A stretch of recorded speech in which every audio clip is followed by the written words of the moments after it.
Hi, this is Krista of Balancing Menieres and the Menieres Accepting Club. And because it's the new year, I want to just talk about what managing Meniere's disease is all about. It is about managing aspects of our lives in three different categories or pillars. It's the first one is diet or nutrition. The second one is how you manage water and sodium. And then the third one is how you manage stress or the busyness of your life. And so each year, our goal is to get better. Fewer Meniere's attacks, less stress, more experiences where we feel like we're alive, where we're connecting with people.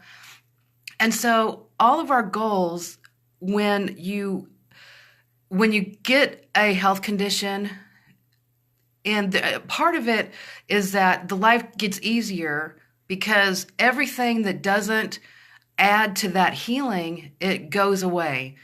And so when I say that managing Meniere's is about three pillars, it's because anything that is not in those three pillars, it gets ignored. You just don't deal with it anymore.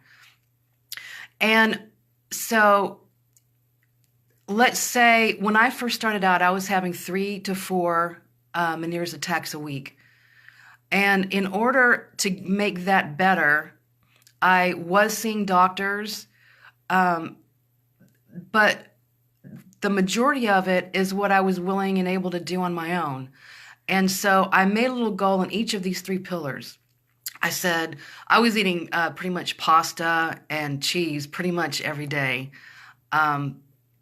So I would set a little goal that was just one little step better than what I was doing in each of those three pillars. I would say, all right, this is what my diet is like now. So I'm going to make one little goal that instead of eating pasta and cheese every day, I am going to I'm going to take one day and explore what it looks like to make a salad. One tiny little goal in the diet arena, one tiny little goal in the water arena, and then one little goal in the lowering stress arena. And then as you move forward, you conquer each little goal, and you find yourself moving forward, and you find yourself feeling a little bit better, and then you can make more goals. So that is essentially how I went from eating pasta and cheese every single day. I used to smoke 3 packs of cigarettes every day. I used to have wine pretty much every day. So I went from that to nowadays when I get up and have breakfast, I basically put organic fruits and vegetables in a blender and I make a shake out of it. And that is coming a long way from having Cheez-Its and a cup of coffee and a pack of cigarettes every morning. So when I walked out of the doctor's office, say about, I think it was like 7 or 8 years ago, and I had a diagnosis, the very first thing I did, because I was told that it was incurable and progressive and all those scary words that we hear about. The very first thing I did was I knew I had to clean up my lifestyle. And so I did these little goals because the trick to making lifestyle changes work and have you be able to do it day and day so that you start to see the benefits of it is by having it fold naturally into your current lifestyle. So if you hate vegetables, you may be able to go out and buy a bunch of vegetables and have a salad for maybe a week, but then it's going to get harder. And then you're going to, get susceptible to the burgers, right? So it's really important to have the lifestyle fold into the transition between where you are now and where you want to be in the future. It has to be a natural folding.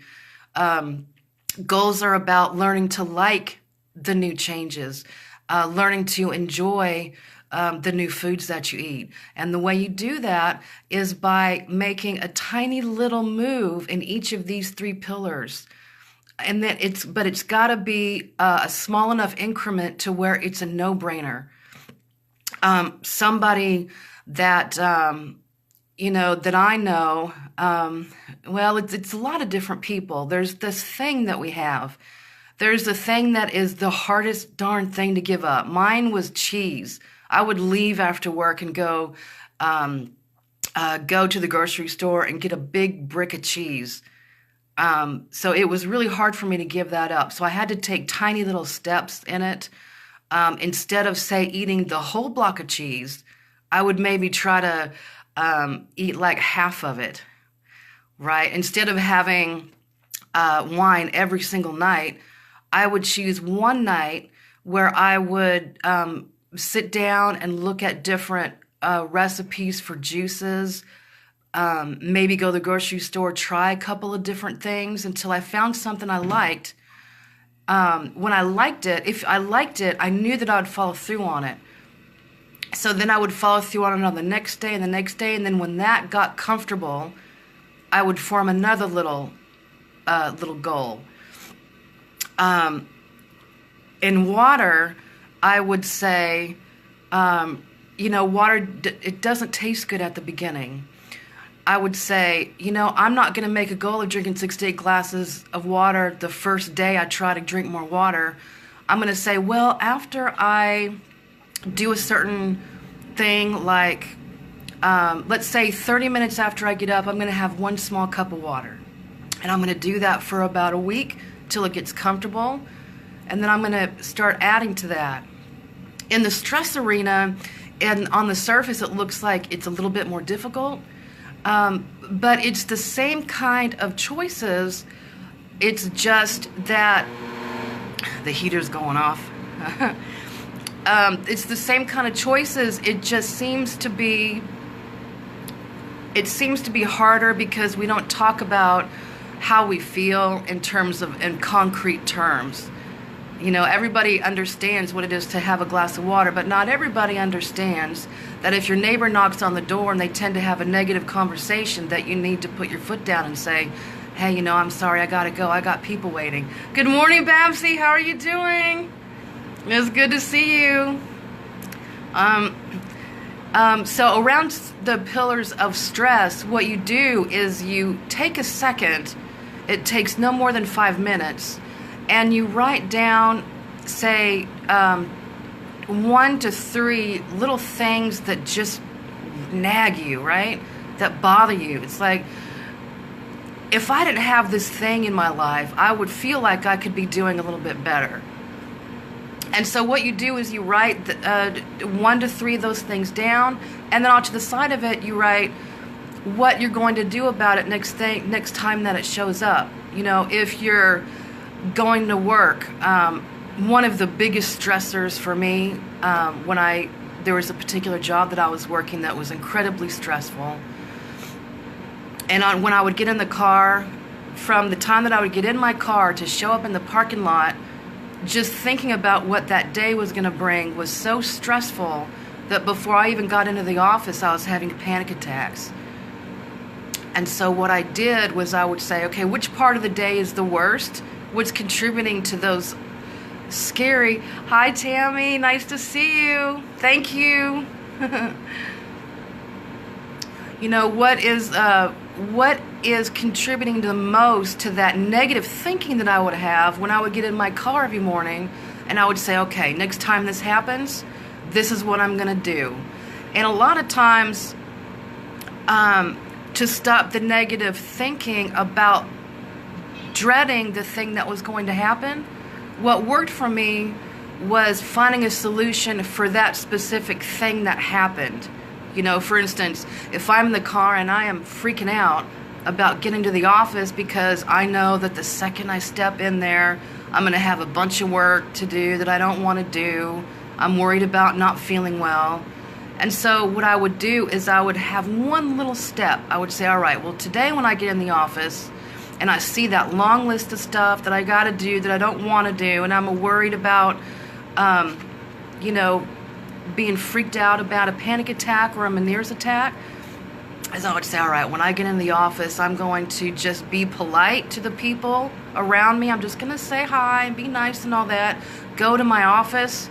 And then I'm just going to take 15 minutes before I start the day, and I'm going to do something for myself. I'm going to just kind of sneak in there, maybe do a little bit of researching on maybe a book that I want to read, maybe somebody I'm following, like motivational people, and I would do that for about 15 minutes, and then I would just take one thing off the to-do list at work and go really slowly with it. And that would be my goal. I would say 15 minutes, do what I want to do, take one thing off the list, and do that for a week until I start to feel like I'm making a little headway on it. 3 pillars. If you're moving on each of these 3 pillars, you're moving forward. If you're having enough water every day and your diet is good and you're feeling good about it and you're lowering stress, that sense of control that we get when we're following through on goals, that brings more confidence, which brings more change, which brings more relief in symptoms. And so I wanted to just bring that to you today because it's the first week of January. I think people are thinking about where they want to go, where they want to be, what to do next. And more important than these big resolutions are these tiny little shifts that we follow through on. Follow through always beats big resolutions. So that's it. It's nice to see you. Thanks for coming. I am going to leave a little link in the comments if people are ready and wanting some one-on-one help. I've got time for one-on-one clients today. It's totally up to you. The link is in there. I'd love to hear what you have to say and how your day is going. And if there's anything that you want to talk about in these live videos, I would love to know it. And I hope all of you have a really good day. It's nice to see you. I'll see you next time. Okay, bye.